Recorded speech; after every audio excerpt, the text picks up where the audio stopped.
ये एजेंडा है to explain the function of file system, to describe interface to file system, to discuss file system design trade-off including SS method, file sharing, file locking and directory structure, and last वाला जो है वो है to explore the file system protection. ठीक है,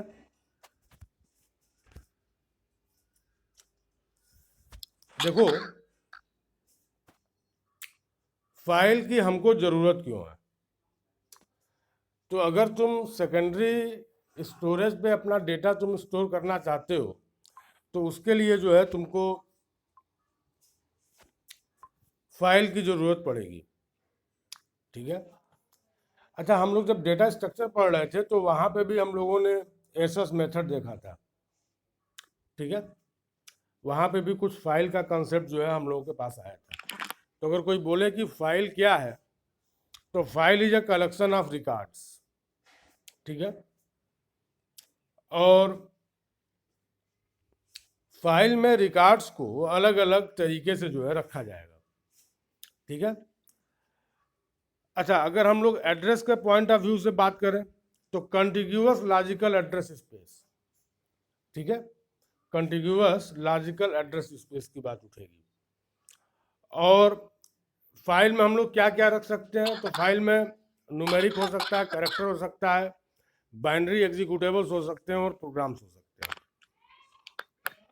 ठीक है, अब फाइल स्ट्रक्चर को जरा देखें तो फाइल में क्या है, file is a sequence of word and byte. तो वर्ड एंड बाइट्स, तो देखो मेमोरी को मेजर करने की एक यूनिट है वर्ड। ठीक है, तो हमने कहा कि भाई मेमोरी के हिसाब से अगर हम लोग बात करें तो फाइल क्या है, फाइल एक कंटिन्यूअस मेमोरी एलोकेशन एरिया है। ठीक है, तो मेमोरी को अगर मेजर करना है तो अपने पास दो यूनिट है, वर्ड है और बाइट है, तो इसमें कोई नई बात नहीं है। सिंपल रिकॉर्ड स्ट्रक्चर, अब उसमें जो रिकॉर्ड्स रखे जाएंगे उनका स्ट्रक्चर कैसा होगा, तो उसमें हो सकता है कि हम लोग लाइन वाइज काम करें। फिक्स्ड लेंथ, वेरिएबल लेंथ, दो तरह के रिकॉर्ड हम लोग देखे थे। एक को हम लोगों ने बोला था फिक्स्ड लेंथ रिकॉर्ड और एक को हम लोगों ने बोला था वेरिएबल लेंथ रिकॉर्ड। ठीक है, ये चीज़ हम लोग डेटा स्ट्रक्चर में डिस्कस किए थे। फिक्स लेंथ रिकॉर्ड बोलने का मतलब क्या है कि हमारे फाइल में जितनी भी एंट्रीज हैं, हर एंट्री का जो है साइज क्या है, सेम है। जैसे हमने कहा कि हम स्टूडेंट का एक मैनेजमेंट सिस्टम बना रहे हैं, तो हमने कहा कि स्टूडेंट का जो नाम है उसमें मान लो हमने कहा कि भाई ये 40 कैरेक्टर लॉन्ग हो सकता है। फिर हमने कहा कि रोल नंबर, तो हमने कहा कि ये 15 कैरेक्टर लॉन्ग हो सकता है। यानी जो भी रिकॉर्ड्स हैं उन सारे रिकॉर्ड्स का जो विड्थ है वो क्या है, सेम है। ठीक है, जितने भी फील्ड हैं, तो जब सबकी विड्थ क्या होगी, सेम होगी, तो हम लोग उसको बोलेंगे फिक्स्ड लेंथ रिकॉर्ड। और वेरिएबल लेंथ रिकॉर्ड बोलने का मतलब क्या है कि जितने भी फील्ड है उसके लेंथ अलग अलग होंगे। जैसे हमने कहा कि नाम के लिए जो है हमने 40 कैरेक्टर लॉन्ग जो है नाम लिया हुआ है। हमने कहा कि एज के लिए, रोल नंबर के लिए हमने 10 कैरेक्टर लिया हुआ है, तो ये वेरिएबल लेंथ रिकॉर्ड हो गया। ठीक है, अच्छा वेरिएबल लेंथ रिकॉर्ड में एक बात और आती है कि जो भी एंट्री होगी, अगर हम लोग मेमोरी को ऑप्टिमाइज करने की बात करें तो जरूरी नहीं कि हमने कहा कि भाई नाम में सबको जो है हमने 40 कैरेक्टर दिया है। जैसे तुम लोग सी प्रोग्राम बना रहे हो और तुमसे कहा गया कि तुम स्टूडेंट मैनेजमेंट सिस्टम के लिए काम करो, तो तुमने कहा कि अच्छा नाम को स्टोर करना है तो हम एक कैरेक्टर अरे लेते हैं जिसकी साइज जो है 40 कैरेक्टर की है। तो हो सकता है कि किसी का नाम जो है किसी के नाम में 35 कैरेक्टर हो, किसी के नाम में जो है 5 कैरेक्टर हो, तो जो रिमेनिंग एरिया है वो अनयूज्ड है, और वो अगर अनयूज्ड है तो हम उसको कभी यूज नहीं कर पाएंगे, वो वेस्टेज हो गया। ठीक है, कॉम्प्लेक्स स्ट्रक्चर भी हो सकता है, फॉर्मेटेड डॉक्यूमेंट्स भी हो सकते हैं और रीलोकेटेबल्स भी फाइलें हो सकती हैं। देखो हम लोग जब आस्की टेक्स्ट फाइलों की बात करते हैं ठीक है, जो ASCII स्टैंडर्ड्स को फॉलो करती हैं वो सिंपल फाइल होती हैं। बट जब हम लोग यूनिकोड कैरेक्टर पे आते हैं, जैसे अगर हम बोले कि नोटपैड की एक फाइल बनाओ, नोटपैड में तुमने कुछ लिखा हुआ है और हमने कहा वर्ड में, तो वर्ड में जो भी हम लोग इंफॉर्मेशन रखेंगे उसकी रिचनेस ज़्यादा होगी, फॉन्ट अलग होंगे, कलर अलग होंगे, स्टाइल अलग होगी।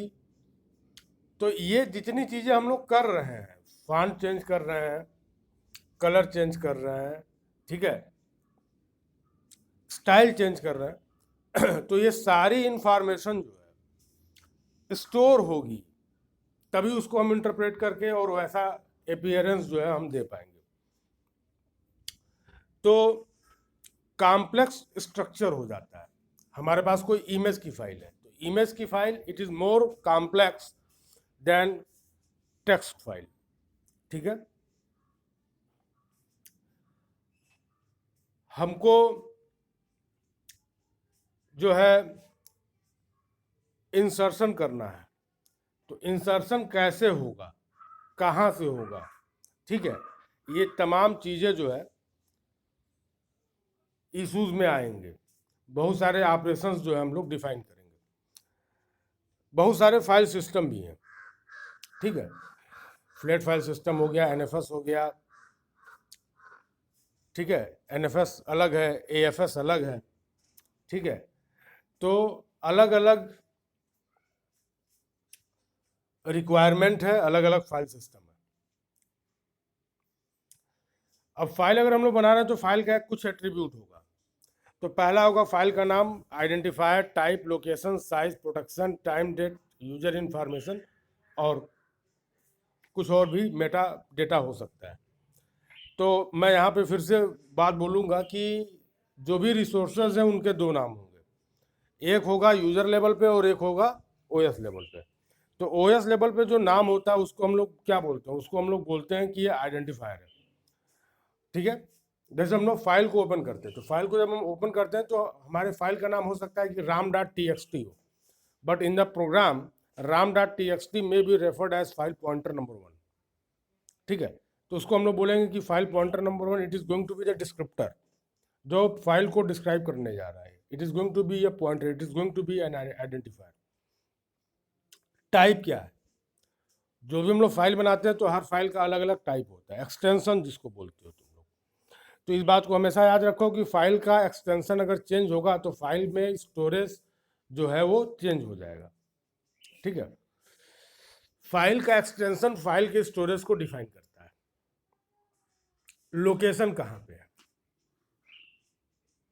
ठीक है, फाइल हमारे डिस्क में कहाँ पे पड़ी हुई है, उसका साइज क्या है, ठीक है, उस फाइल को कौन कौन रीड कर सकता है, क्या उसको केवल रीड किया जा सकता है या रीड और राइट दोनों मोड में वो उपलब्ध है, क्या हम उसको एक से ज़्यादा यूजर के बीच में शेयर कर सकते हैं या नहीं।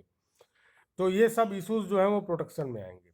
फाइल कब क्रिएट की गई उसका टाइम स्टैम्प होगा। जब हम बोलेंगे टाइम स्टैम्प तो उसमें टाइम भी होगा, डेट भी होगा। And user identification, user identification बोलने का मतलब कि किस यूजर ने उसको क्रिएट किया है। जैसे तुम्हारा जो कंप्यूटर है उसमें हो सकता है कि एक एडमिनिस्ट्रेटर हो और एक यूजर हो, तो एडमिनिस्ट्रेटर ने अगर कोई फाइल क्रिएट की है तो क्रिएटेड बाय एडमिनिस्ट्रेटर लिखा होगा प्रॉपर्टीज में, और अगर यूजर ने क्रिएट किया है तो उस पर लिखा होगा क्रिएटेड बाय यूजर, ठीक है। अगर हम लोग फाइल की बात कर रहे हैं तो फाइल जो है अपने में एक एब्स्ट्रैक्ट डेटा टाइप है, ठीक है। फाइल में जो भी चीज़ें लिखी जाएंगी, अगर हमारे पास कोई टेक्स्ट फाइल है, उस टेक्स्ट फाइल में हम लिख रहे हैं 1 2 3, तो ये 1 2 3 जो है ये भले से न्यूमेरिकल दिख रहा है, न्यूमेरिक से इंटीजर दिख रहा है, बट ये इंटरनली स्ट्रिंग के तरीके से ही यूज होगा, कैरेक्टर के तरीके से। तो जो भी फाइल सिस्टम होते हैं उनकी रिस्पॉन्सिबिलिटी क्या होती है कि वो ऑपरेशंस प्रोवाइड करें, क्योंकि हमें फाइल सिस्टम के ऊपर कुछ ऑपरेशंस को एग्जीक्यूट कराना है, ठीक है। जैसे क्रिएट, राइट, रीड, रिपोजिशनिंग करना, डिलीट करना, ट्रंकेट करना, ठीक है। यहाँ दो ऑपरेशंस बड़े मीनिंगफुल है, एक है फाइल को ओपन करना और एक है फाइल को क्लोज करना। तो अमूमन जब हम लोग सी का प्रोग्राम लिखते हैं तो हम लोग वहाँ पे फाइल को ओपन करते हैं।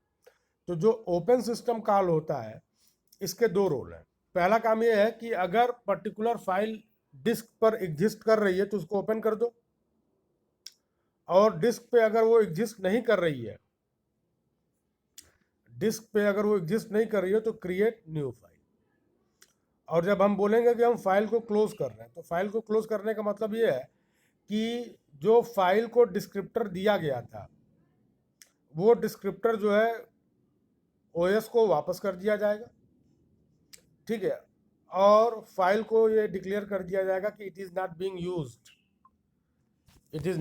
यूज्ड, कई बार ऐसा होता है कि तुमने कोई प्रोग्राम बनाया, उसमें तुमने किसी फाइल को ओपन किया और क्लोज करना भूल गए, प्रोग्राम टर्मिनेट हो गया। तो जब प्रोग्राम टर्मिनेट हुआ तो उस फाइल के साथ एसोसिएटेड जो डिस्क्रिप्टर है वो तो लॉस कर गया, बट हमने ओएस को ये इन्फॉर्म नहीं किया कि अब जो है हम इसको क्लोज करना चाहते हैं। तो जब तक तुम क्लोज कॉल यूज नहीं करोगे तब तक ऑपरेटिंग सिस्टम को यही लगेगा कि ये फाइल अभी भी यूज हो रही है, ठीक है। जब हम बोलते हैं कि हम उसको ओपन कर रहे हैं, तो जो ओपन कर रहे हैं तो वो क्या करता है, जो रिसोर्स है, जो फाइल है, उसका करस्पॉन्डिंग स्टेटस जो है वो चेंज कर देता है। तो स्टेटस चेंज हो गया कि फाइल ओपन है मतलब कोई ना कोई प्रोसेस उसको यूज कर रहा है, ठीक है। अब जब हम अपना प्रोग्राम हमारा टर्मिनेट होगा तो हमें ऑपरेटिंग सिस्टम को बताना होगा कि ये जो स्टेटस तुमने ओपन किया हुआ है इसको क्लोज कर लो। अगर ये इंफॉर्मेशन ऑपरेटिंग सिस्टम को देने के पहले हमारा प्रोग्राम टर्मिनेट हो गया तो ऑपरेटिंग सिस्टम अभी भी मानेगा कि हमारा फाइल जो है वो क्या हो रहा है, यूज हो रहा है, ठीक है। इस स्लाइड को जरा देखो।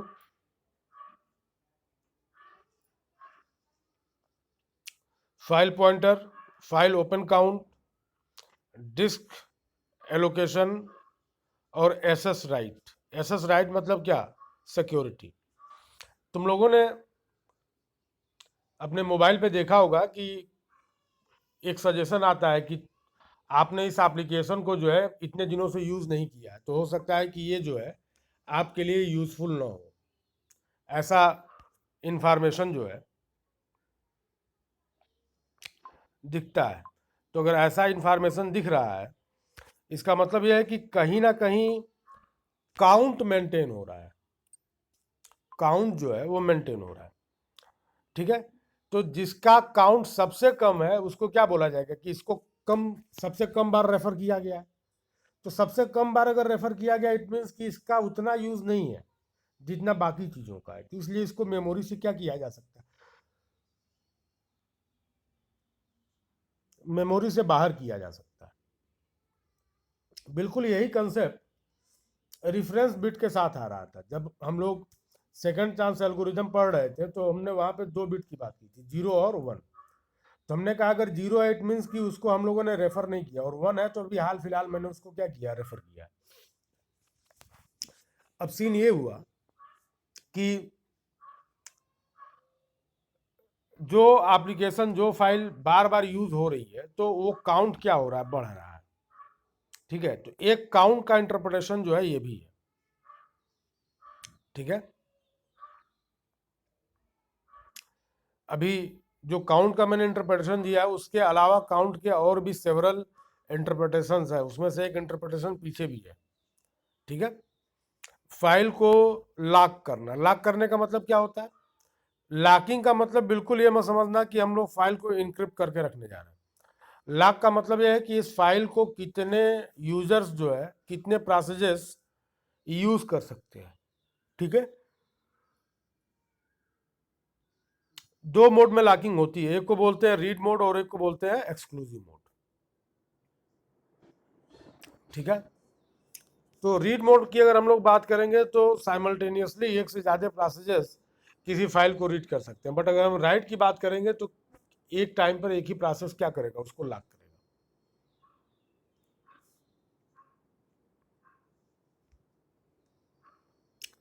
ये फाइल सिस्टम को लेके एक जावा का प्रोग्राम है, खैर इसका कोई मतलब नहीं है, तुम लोग सी से भी इसका काम कर सकते हो।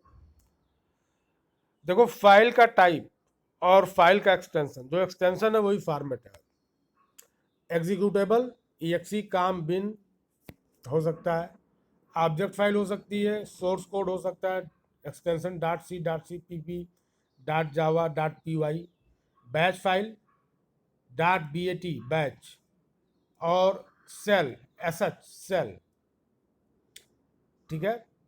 कमांड, जैसे हम लोग कमांड प्रॉम्प्ट खोलते हैं तो देखो दो कंसेप्ट है, एक है कमांड भी एग्जीक्यूटेबल है और exe भी एग्जीक्यूटेबल है, बट दोनों में डिफरेंस क्या है? तो दोनों में डिफरेंस ये है कि जो कमांड होता है उसका वो कहाँ पे रहेगा ये क्रिएटर डिफाइन करता है, ठीक है, जबकि एग्जीक्यूटेबल के साथ ऐसा नहीं है। मतलब हमने अगर कमांड फाइल क्रिएट की और मैंने कहा कि हमारा कमांड फाइल जो है लोकेशन नंबर एक्स पे ही रहेगा, तो वो कमांड फाइल जो है लोकेशन नंबर एक्स पे ही रहेगा, बट एग्जीक्यूटेबल में ऐसा नहीं है। तो फाइल का एक्सटेंशन चेंज होगा तो फाइल का कैरेक्टर सेट भी क्या हो जाएगा, चेंज हो जाएगा। एसएस मेथड दो होते हैं, सीक्वेंशियल होता है और डायरेक्ट होता है, ठीक है।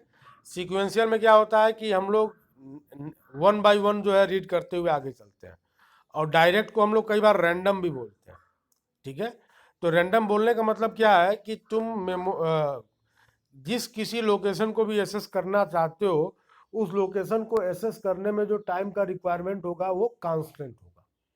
सीक्वेंशियल में ऐसा नहीं है, ठीक है। अगर तुम लोगों के घर पे ऑडियो कैसेट हो, ऑडियो टेप हो, तो उसको देखो कि अगर हम लोगों को ए साइड में तीसरा गाना सुनना होता था तो हम लोगों को ए साइड के 2 गानों को स्किप कराना पड़ता था, ठीक है। वहाँ सीक्वेंशियल है। तो जैसे जैसे तुम लोकेशन चेंज करोगे सीक्वेंशियल में एसेस करने में जो टाइम का कंजम्पशन होगा वो बढ़ जाएगा। और जब हम लोग बात करते हैं किसकी, डायरेक्ट की, तो डायरेक्ट मतलब रैंडम। रैंडम मतलब क्या होता है कि तुम किसी भी मेमोरी लोकेशन को अगर रेफर कर रहे हो, एसेस कर रहे हो, तो उसको रेफर करने में जो टाइम का कंजम्पशन होगा वो सेम होगा, ठीक है। तो फाइल को एसेस करने के 2 मेथड है। देखो यहाँ सीक्वेंशियल बताया गया है, एक बिगनिंग है और एक एंड है। अगर हमको बिगनिंग से एंड की तरफ जाना है, बिगनिंग से अगर हमको एंड की तरफ जाना है तो हमें क्या करना होगा, जैसे मान लो कि हमको इससे आगे जाना है और हम अभी यहाँ पे हैं, तो हमको यहाँ से यहाँ तक का एरिया जो है एसेस करना पड़ेगा, तब हम लोग इधर आएंगे। तो सीक्वेंशियल एसेस में जो है टाइम जो है वो बढ़ता है। कैसे बढ़ता है कि जैसे जैसे हमारा लोकेशन चेंज होगा वैसे वैसे टाइम की वैल्यू चेंज होगी, बट जो हमारा रैंडम एसेस है उसमें ऐसा नहीं है। अब यही बात जो है यहाँ बताई गई है। सीक्वेंशियल में देखो रीसेट हो गया, करंट पोजीशन क्या हो गया, 0। हमको रीड करना है तो हम क्या करेंगे, एक एक पोजीशन आगे चलेंगे, तो करंट पोजीशन क्या हो जाएगा, करंट पोजीशन पिछले वाले से एक ज़्यादा हो जाएगा। राइट करना है तो सीपी करंट पोजीशन क्या हो जाएगा, सीपी +1 हो जाएगा, ठीक है। इंडेक्स्ड एंड रिलेटिव फाइल्स, ठीक है, इंडेक्स एंड रिलेटिव फाइल। तो हमने एक इंडेक्स जनरेट कर लिया। इंडेक्स तब जनरेट होता है जब हमको सर्चिंग जो है इफिशिएंट करनी होती है। तो जैसे मान लो कि हमें ये की है, की का कंसेप्ट हम लोगों ने पढ़ा था, ठीक है। की का यूज़ किस लिए होता है, की का यूज़ होता है रिकॉर्ड को सर्च करने के लिए। अच्छा याद करो कि मैंने एक जब हम लोग डेटा स्ट्रक्चर पढ़ रहे थे तो मैंने वहाँ पे 2 बातें बोली थी। मैंने कहा था कि की साइज का कोई रोल नहीं है, की साइज का कोई रोल नहीं है। और मैंने एक एग्जांपल दिया था किसका, ऑनलाइन ट्रांजैक्शन का, कि तुम कोई भी ट्रांजैक्शन कर रहे हो तो तुमको एक ट्रांजैक्शन आईडी मिल रही है। तो अगर तुम अपने ऑर्डर का स्टेटस जानना चाहते हो तो तुमको जो है ट्रांजैक्शन आईडी बतानी पड़ेगी कि this is the transaction ID, उससे काम हो जाएगा। और मान लो कि ट्रांजैक्शन आईडी हमारी खो गई, हमको नहीं पता कि क्या है, तब तुमको अगर जानना है तो तुमको कुछ एडिशनल इंफॉर्मेशंस देने पड़ेंगे। जैसे तुमने किस डेट में बुक किया था, क्या रोल नंबर, तुम्हारा फ़ोन नंबर है, क्या एड्रेस है, कौन सा आइटम था, किस डेट किस टाइम पे तुमने किया था। जब इतनी इंफॉर्मेशन तुम दोगे तो भी हम लोग की को क्रिएट करके रिकॉर्ड को क्या कर सकते हैं, यूनिकली एक्सेस कर सकते हैं। तो मान लो कि हमको स्मिथ नाम का कीवर्ड है और हम चाहते हैं कि स्मिथ नाम के कीवर्ड के अकॉर्डिंग जो है जो रिकॉर्ड रखा हुआ है उसको हम लोग देखें। तो हम लोग सर्च करेंगे जहाँ पे भी स्मिथ आएगा और जितनी भी एंट्रीज आएंगी सब हमको यहाँ पे दिखने लगेंगी। ठीक है। अगर हम लोग डायरेक्टरी की बात कर रहे हैं तो डायरेक्टरी क्या होगा, directory is a collection of files. और डायरेक्टरी हो सकता है कि directory is a collection of directories and files. तो डायरेक्टरी के अंदर केवल फाइल हो सकती है और डायरेक्टरी के अंदर डायरेक्टरी प्लस फाइल भी हो सकती है। तो जो मोस्ट जनरल केस है वो क्या है कि डायरेक्टरी के अंदर डायरेक्टरी प्लस फाइल को रखा जा सकता है। ठीक है। एक चीज याद रखना कि जो तुम लोगों को दिखता है कि ये पर्टिकुलर फाइल डी ड्राइव के अंदर एबीसी फोल्डर के अंदर pqr.txt नाम से सेव है, एग्जैक्टली उसका लोकेशन होता कहीं और है हार्ड डिस्क में, बट उसकी मैपिंग जो लॉजिकल व्यू है वो ऐसा दिखाया जाता है। जब भी हम किसी फाइल को डिलीट करते हैं तो उस फाइल को पॉइंट आउट करने वाला जो पॉइंटर होता है उसकी एंट्री को हम लोग फाइल एलोकेशन टेबल में से हटा देते हैं। फाइल फिजिकली डिलीट नहीं होती है। अगर फाइल फिजिकली डिलीट होती तो सॉफ्टवेयर फाइल को कभी भी रिकवर नहीं कर पाते। ठीक है। फाइल को कभी भी वो रिकवर नहीं कर पाते। ठीक है। तो यहाँ पे जो है एक डायरेक्टरी को लेके बताया गया है कि देखो यहाँ पे हर डायरेक्टरी में जो है एक एक फाइल्स जो है पड़ी हुई है। फाइल का ऑर्गेनाइजेशन देखो तो डायरेक्टरी है, डायरेक्टरी के अंदर क्या है, फाइल है, इट इज़ पोर्शन ए। फिर दूसरी डायरेक्टरी है उसमें फाइल है, इट इज़ पोर्शन बी। और पोर्शन ए और पोर्शन बी दोनों कहाँ पे है, तो डिस्क 1 में रखा गया है। ठीक है। जब भी हम किसी डिस्क को फॉर्मेट करते हैं तो वहाँ पे डिस्क जो है एक डेटा स्ट्रक्चर को मेंटेन करता है। ठीक है। फिर उसी डेटा स्ट्रक्चर का इस्तेमाल जो है हम लोग यूज़ करते हैं जब हमको फाइल और डायरेक्टरीज को क्रिएट करना होता है। तो जो फैट है, फाइल एलोकेशन टेबल जो है, it is a data structure. Directory के ऊपर ऑपरेशंस क्या हो सकते हैं, तो हम लोग सर्च कर सकते हैं, क्रिएट कर सकते हैं, डिलीट कर सकते हैं, लिस्ट करके देख सकते हैं, रीनेम कर सकते हैं और ट्रावर्स कर सकते हैं। देखो फाइल को रीनेम किया जा सकता है और डायरेक्टरी को भी रीनेम किया जा सकता है।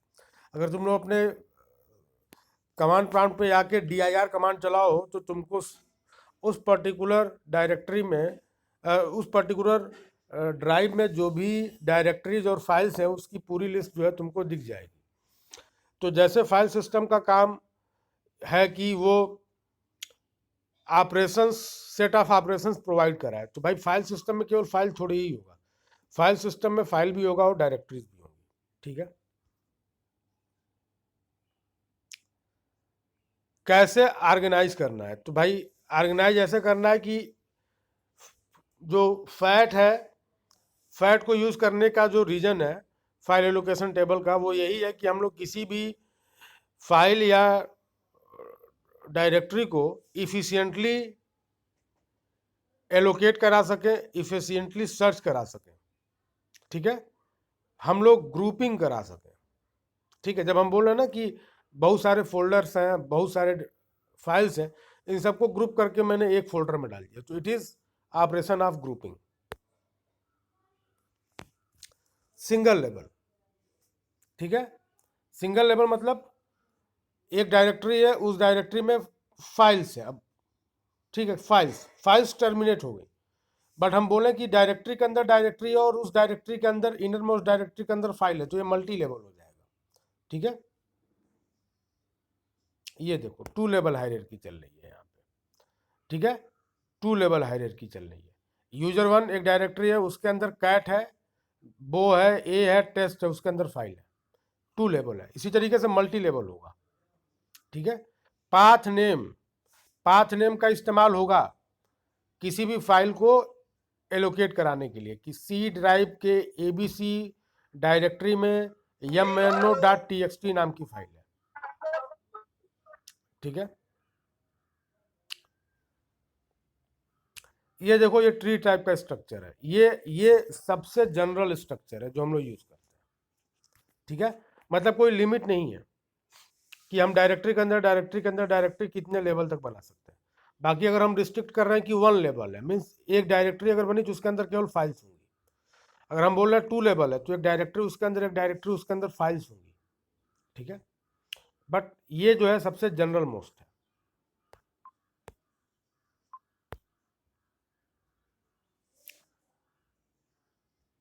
ये सबसे जनरलाइज व्यू देता है जो हम डिस्कस किए, इफिशिएंट सर्चिंग और ग्रुपिंग। भाई देखो, जब भी हम लोग फाइल सिस्टम बनाएंगे तो हमको ऑपरेशंस को इफिशिएंटली जो है प्रोवाइड कराना होगा, तो उसके लिए फाइल टेबल होते हैं, फाइल एलोकेशन टेबल होते हैं, बेसिकली ये डेटा स्ट्रक्चर होता है।